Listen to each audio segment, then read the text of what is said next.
050-640-2385. Ulitin po natin. 050-640-2385. Ayun po, kung kailangan po ninyo ng wheelchair para sa kamag-anak sa Pilipinas, mag-text na po kayo kay Nick or sa 4001 or mag-shout na po kayo. Tapos kami na po ang hahanap ng cargo. Kaya sa lahat ng mga nagtatrabaho sa cargo company, kung sino po tumulong, magbayanihan, volunteer po kayo or tawag po kayo or mag-text po kayo dito sa Dubai 103.8. Babalik po kami.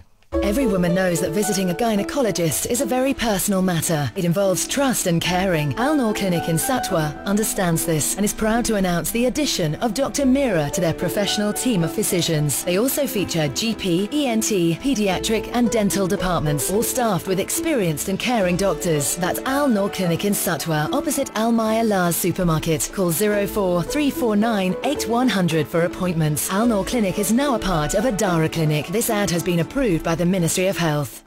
Filipino Rhythm, brought to you by Alansari Exchange. Depositing your labor guarantees just became quicker with Alansari Exchange. Kayo po yung nakikinig sa Filipino Excellence in the Middle East. Ang topic po natin ng gabi ay ang pagdodonate ng apo ng mga wheelchairs. May nag-text na dito, hello, ako po si Ruby, ang Aquino, nagtatrabaho po ako sa bahay Garud. Narinig ko po ipagmimigay kayong wheelchair. Kailangan ko sana para sa Biyanan yan. Kasi paralyzed na siya. Okay, that's Ayun. good. So, I mean, hindi that's good na paralyzed, no? That's good na nadinig mo yung balita dito. At makakatulong ang grupo nito. Ito yung text na mobile number ya 055-792-2495. Ano yung bibigyan namin sa inyo mamaya, no? Tuloy pa rin po kayo. Mag-text lang po kayo kasi po, pitong wheelchairs po. Kaya kung sinong talagang nangangailangan, mag-text na po kayo sa 4001 or mag-shout po kayo sa Facebook page ng FEME at mamimigay po kami ng wheelchairs through Alpha Pi Omega. Okay, balik tayo kay El. Ano nga tatanungin mo kay... Interesado ako. Ano ba yung tsura ng wheelchair? Kasi may mga sizes yung wheelchairs. Meron ba yan? Merong ilang gulong. So, pwede bang isa? Unicycle?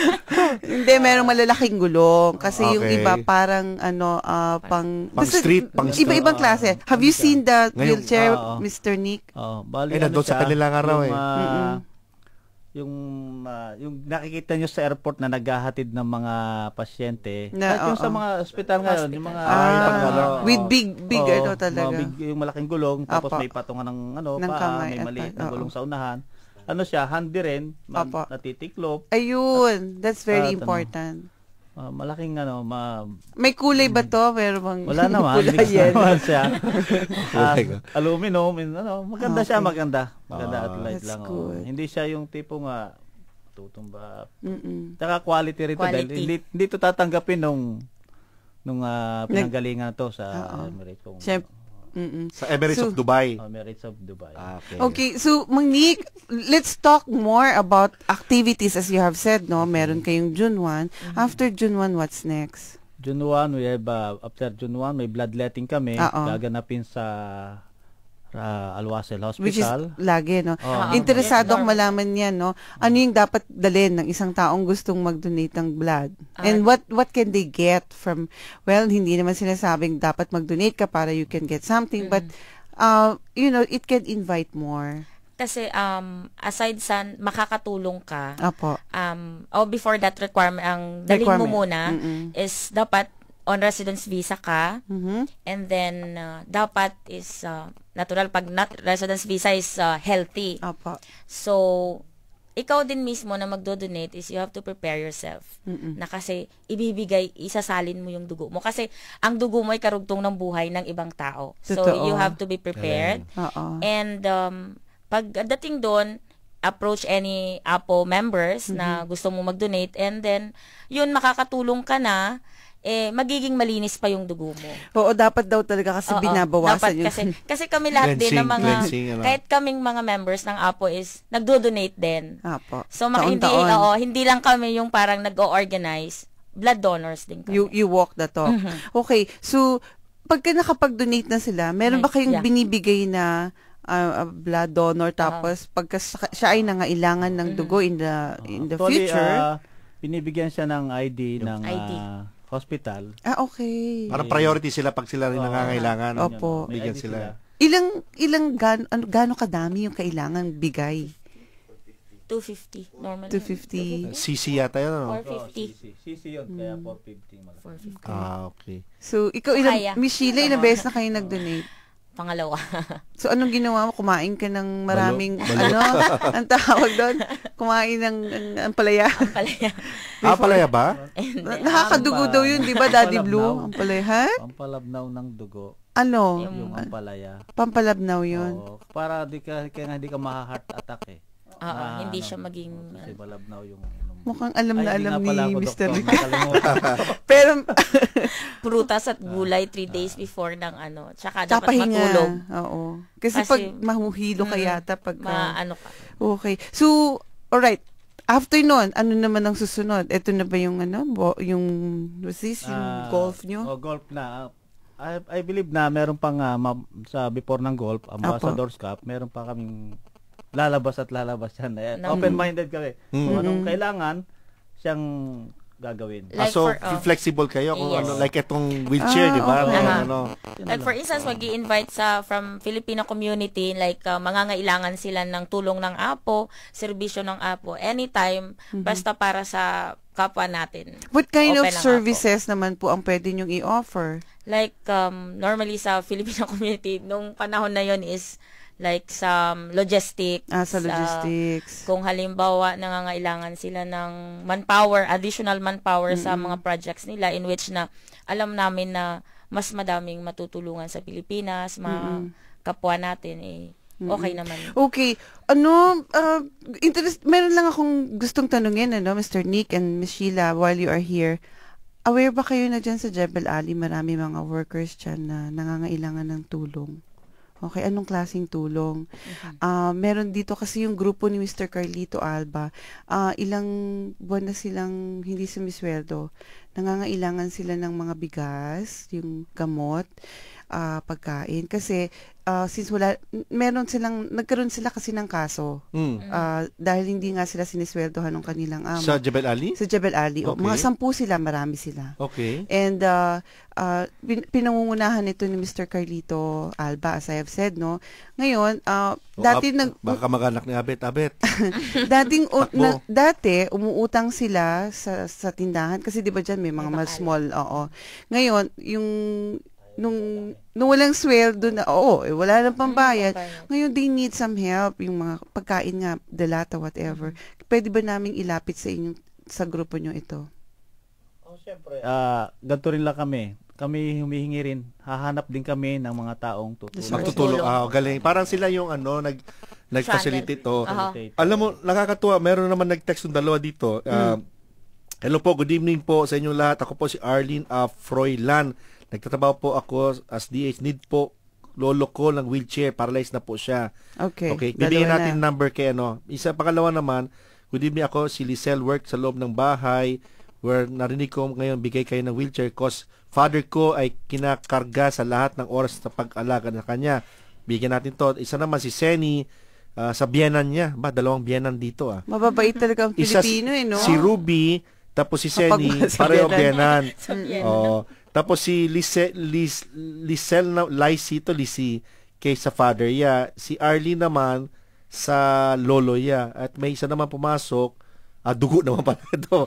Saan naman na magdodonate? Maganda kami po, tanong ko lang po, pwede po bang makuna ng dugo pag may tattoo? Hindi nga pwede, bawal hindi na. Hindi pwede, no, Michelle? Hindi na pwede pag natattoo. Pwede? Pwede na. Pwede ba? Akala ko hindi na forever ka na hindi pwede. Ba? Baka depende sa tattoo. Baka binibigyan may tattoo rin eh. Yung sa una kasi, nung mga time nung una, yung mga ginagamit din nila na needles, yung proseso ng pagtatato, yun siguro. Kaya ngayon, tama. na yun. Okay. Ito may pumasok na naman kay Eleanor Bakiran, DH po, narinig ko po mag-donate ng apo, ng wheelchair, kung pwede po sana sa mother ko. Nagka-mild stroke. Alam mo yung mga nag-text dito kasi 7 lang po ang wheelchairs Pero tatawagan kayo lahat, i-check namin ng apo kayo. Tapos kung sumobra pa sa 7 ang nag-request, actually may nag-text kay Nick, hahanap pa rin tayo, no? O at sino naman diyan ang nakikinig na gusto mag-donate, text lang po kayo sa 4001 or mag-shout po kayo sa FEME. Oo. Sige, Art, pero gusto ko rin ikulit talaga sa inyo, no? Habang nandito na kayo, yung workers, ganito. Okay. What we plan to do kasi, this coming Friday, merong Tagalog Mass dyan sa Jebel Ali. Kasi nga, taga Jebel Ali sila, no? St. Francis. Is there a possibility that your group can also, go there, 12:30, ang Mass? Para makilala lang Mass, sila or no? Ma-meet nyo sila, tapos perhaps kung makapag-gather kayo ng mga bigas at mga delata, noodles, oo. Gamot, gano'n, pwede niyong dalhin doon. I'll meet you there. We'll meet you there. Okay? May mas kasi 12:30. 10 po sila, ha, Mr. Nick, Miss Sheila. 10 po sila. And Huwag mo dala yung wheelchair, ha? 10. Oo, so, ayun, yan yung, kasi, this is immediate. Icha-channel din natin siya, nananawagan din tayo sa mga nakikinig na mga grupo kababayan natin na andito, na willing din mag-share. Pwede din na halimbawa na mag-approach lang any Apo members na kung gusto nyong tumulong, sumama sa amin sa Friday, na mag-share ng blessing kahit papaano. What is 20 dirhams para mapasaya yung 12:30 yan sa may Tagalog Mass, 12:30 si Father Go magmimisa 12:30 sa St. Francis Church sa Jebel Ali. Madali hanapin yan. Papuntang Jebel Ali Village, ano. Dito ang dami na naman. I know, madaming tutulong niyan. Actually ngayon, at marami na nga pinag-usap tulong. Ito, sumobra na tayo sa 10 na yata wheelchair. Pero ito, sa lahat ng mga may mga amo dyan na may nag-work sa malaking companies, may mga CSR projects or community relations projects, nangangailangan tayo ng mga additional wheelchairs kasi 10 na po ang nag-text dito, iba pa yung nag-text. 3, so 30 na po. Meron pa dito nag-private message si Ms. Sabilliano. So kulang po tayo, kaya kung pwede po, kung may alam kayong company na gustong mag-corporate social responsibility project or may mga extra money diyan, mag-text po kayo sa 461, mag-volunteer kayo or Facebook, makipag-ugnayan po kayo sa Facebook page ng FEME. Kasi maganda itong spirit na ito na magbigay. Kasi I'm sure, pag nagbigay kayo, ay babalik rin yan sa ibang paraan. Especially having good health and peace of mind. Yeah, but ang dapat isipin ng mga nagbibigay, do not expect anything in return. You give from the heart and, in the long run, yung joy lang that you will see na nakatulong ka. Diba? So, masaya. Diba, Daddy Blue? Course. Sanay na yan eh. Kahit mag-isa yan dito sa booth, nakakatulong ng malaki yan. Ay, ang dami yan. Siya mismo, tumutulong siya sa mga nangangailangan. Ito na may isa, kuya, narinig ko, may libreng wheelchair, nag-work po ako sa bahay kasi nangangailangan po kasi yung brother-in-law ko kasi na-paralyzed siya at the age of 34. Wow, very young age. Wow. Isa naman, si Girlie Dalumpides, sanabi niya natin ito, maglakad, bigay po siya. So, lahat na nag-text po, itatawagan kayo. Ito si Lori Balatar, dito po ako sa Mirdip. Nag-work kuya po sa stroke, apektado kalahati katawan, kailangan po niya ng wheelchair. Kaya po, nananawagan po kami sa sino pang gusto mag-donate ng wheelchair. Kayo mismo, pamilya ninyo, kaibigan nyo, kumpanya nyo, pakipag-ugnayan po kayo dito sa Dubai Eye at sa FEME po. Alright, before we take a break, Art, natutuwala ako, meron nang sumagot, sabi nitong si Lil Archiver, sabi niya, hello FEME, we would like to ask if can we help sa mga kababayan natin sa Jebel Ali. Wow. Salamat po sa pagtugon nyo. Kinikilabutan ako. But anyway, thank you so much. Ganito po, pumunta po kayo sa Jebel Ali. Meron pong simbahan dyan na Catholic Church. Ang pangalan ni St. Francis. Meron pong Tagalog Mass niyan sa Friday. 12:30. Oo, 12:30. Nandun po tong 10 na ito. Naka-white t-shirt sila.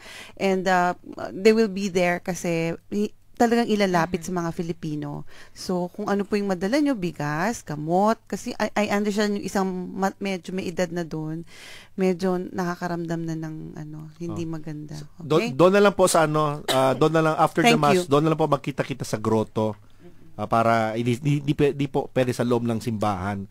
Sa labas lang po idala yung mga ibibigay na mga goods. Maraming salamat sa iyo. Sa labas. So, mag-break po kami, final break, at babalik tayo. Saturday from 5, join Tom Urquhart and friends on The Grill. 3 hours of banter,